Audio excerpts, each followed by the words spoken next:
जीवन में 17 साल में पहली बार गवर्नमेंट कॉलेज शिमला से सीआर बना और एनएसयूआई की पृष्ठभूमि से बना। फिर सीआर के बाद मैं कॉलेज का प्रेसिडेंट बना, फिर एनएसयूआई का जनरल सेक्रेटरी बना और फिर एनएसयूआई का प्रेसिडेंट रहा। तो एनएसयूआई के जो हमारे प्यारे युवा साथी है, इन्होंने आज मेरे जन्मदिन पर ब्लड डोनेशन कैंप रखा था। इस संदर्भ में मैं इनसे मुलाकात करने के लिए यहाँ आया हूँ। एक बात तो साबित हो गई है कि हिमाचल की राजनीति में 75 साल के इतिहास में जब से देश आज़ाद हुआ है कि राज्यसभा के इलेक्शन में हॉर्स ट्रेडिंग हुई है। ये बात इनको टिकट देने से साबित हुई। 30 दिन तक प्रदेश के बाहर रहे और अब जनता इनकी विधानसभा क्षेत्र में ये फैसला करेगी कि पहले ये कांग्रेस के टिकट पर चुनकर गए। ऐसे क्या कारण रहे कि 14 महीने में आपने भारतीय जनता पार्टी के प्रत्याशी को वोट डाला।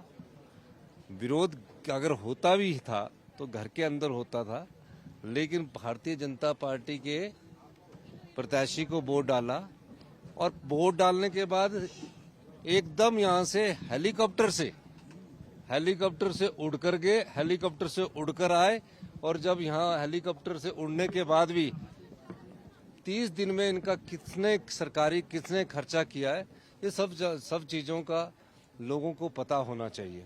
मैं ये कह सकता हूँ कि हिमाचल की जनता आयाराम गैराम को पसंद नहीं करती और जो बिकता है उसको तो बिल्कुल भी पसंद नहीं करती। तारीख को विधायकों ने दी, जो बीडीसी का चुनाव भी अपनी जमानत जब्त करते थे, कांग्रेस पार्टी ने ऐसे लोगों को उस समय टिकट दिया और कांग्रेस पार्टी से वो विधायक बने। फिर उसके बाद कांग्रेस पार्टी को उन्होंने धोखा दिया, तो हमारी बगावत तो उन्होंने कर दी। अब भारतीय जनता पार्टी के पूर्व मंत्री रामलाल मार्कंडे है, राकेश कालिया है, कई और लोग भी हमारे संपर्क में है।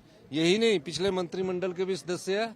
और मैं आपको एक और जानकारी देना चाहता हूँ, अभी जो इनके 25 विधायक में उसमें भी कई लोग ऐसे हैं जो बहुत अंदर से घुटन महसूस कर रहे हैं। तो मैं यही कहना चाहता हूँ, बहुत बहुत धन्यवाद। जीवन में 17 साल में पहली बार गवर्नमेंट कॉलेज शिमला से सीआर बना और एनएसयूआई की पृष्ठभूमि से बना। फिर सीआर के बाद मैं कॉलेज का प्रेसिडेंट बना, फिर एनएसयूआई का जनरल सेक्रेटरी बना और फिर एनएसयूआई का प्रेसिडेंट रहा। तो एनएसयूआई के जो हमारे प्यारे युवा साथी है, इन्होंने आज मेरे जन्मदिन पर ब्लड डोनेशन कैंप रखा था। इस संदर्भ में मैं इनसे मुलाकात करने के लिए यहाँ आया हूँ।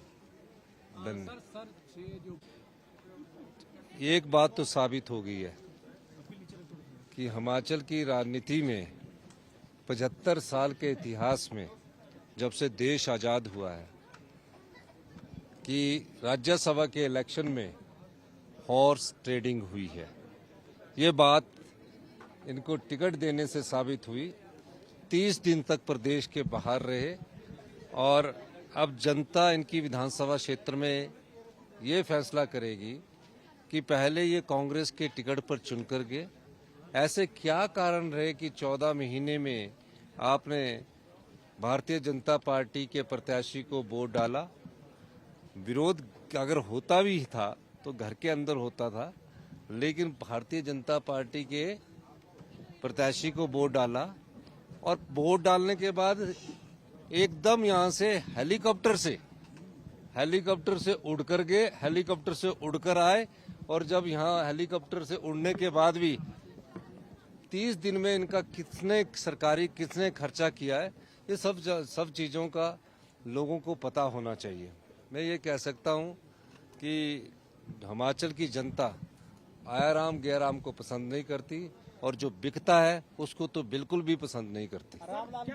तारीख को विधायकों ने दी, जो बीडीसी का चुनाव भी अपनी जमानत जब्त करते थे, कांग्रेस पार्टी ने ऐसे लोगों को उस समय टिकट दिया और कांग्रेस पार्टी से वो विधायक बने।